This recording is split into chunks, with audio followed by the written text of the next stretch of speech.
आज सामा चकेवा की एक कहानी है। वो अपने बिहार राज्य में, खास करके मिथिला की धरती पर क्यों मनाया जाता है, इसके बारे में हम जानेंगे।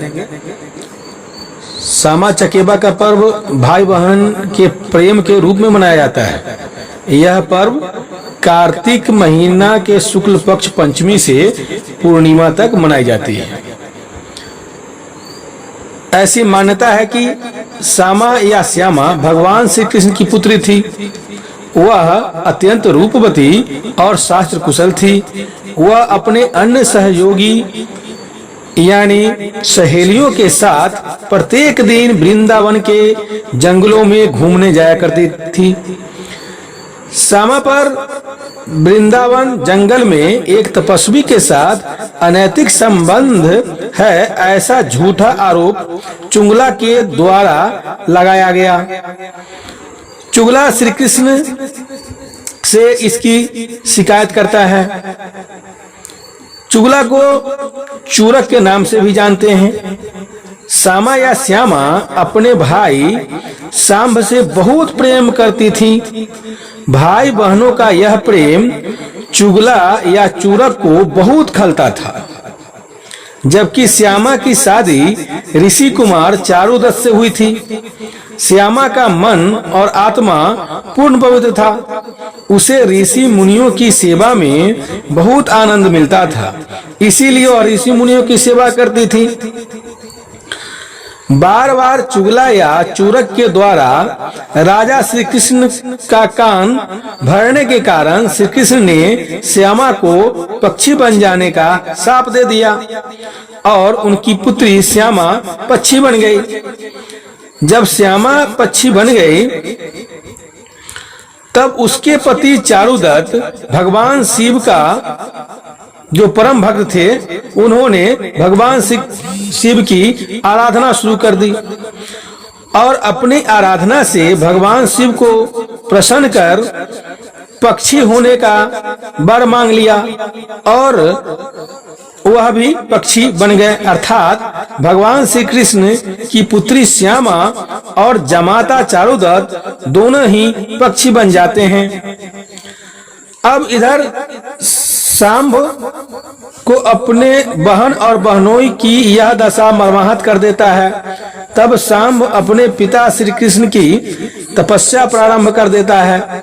सांब की आराधना से प्रसन्न होकर भगवान श्री कृष्ण सांब को वरदान मांगने को कहते हैं। तब भगवान श्री कृष्ण के पुत्र सांब अपने बहन और बहनोई को पुनः मानव रूप में वापस लाने का वरदान मांगते हैं। सांब की आराधना के बाद भगवान श्री कृष्ण को यह विश्वास हो जाता है कि श्यामा निर्दोष थी। तब श्री कृष्ण ने उन्हें शाप से मुक्ति का उपाय बताते हुए कहा कि श्यामा रूपी सामा और चारुदत्त रूपी चकेवा की मूर्ति बनाकर उनके गीत गाएं और चूरक यानी चुगला के करगुजारियों को उजागर करें, तो वे दोनों पुनः अपने पुराने स्वरूप को प्राप्त कर लेंगे। ऐसी मान्यता है कि हमारे मिथिला की धरती पर ही सांब को सामा चकेवा पक्षी की जोड़ियां मिली थी।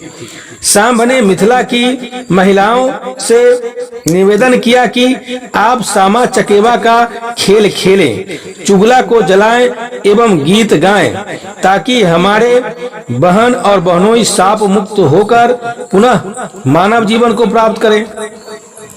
सांब के आग्रह पर महिलाएं सामा चकेवा का खेल का आयोजन की और यह खेल एक पर्व के रूप में द्वापर युग से अब तक मनाया जाता रहा है, जिसमें चुगला के करगुजारियों को बताया जाता है, उसे जलाया जाता है एवं गीत गाए जाते हैं।